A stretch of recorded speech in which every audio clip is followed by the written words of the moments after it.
Now, moving on, everyone travels, but it's a real skill to know how to travel. And that's why millionaire skill number 4 is travel, but travel less. Now, traveling to put yourself in a new environment can actually be incredibly productive for you. In fact, I spent a large portion of my year in Cape Town to just kind of get away from the noise. And it's a great place for me to sort of work and focus. The key is I go there for 2 to 3 months when I actually go. Now, you might be wondering, Iman, why did you include this as the 4th millionaire skill?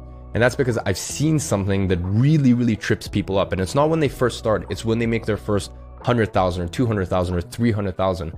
They make those sort of numbers, they make 6 or multiple 6 figures. And then they're like, you know what?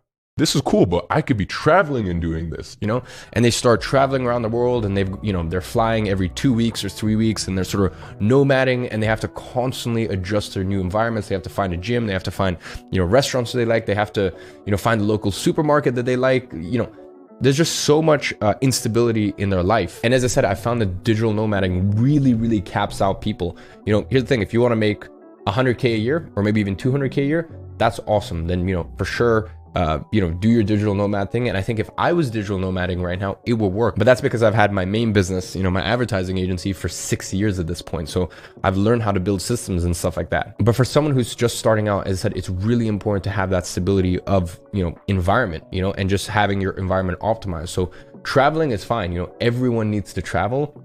Just be a lot more conscious.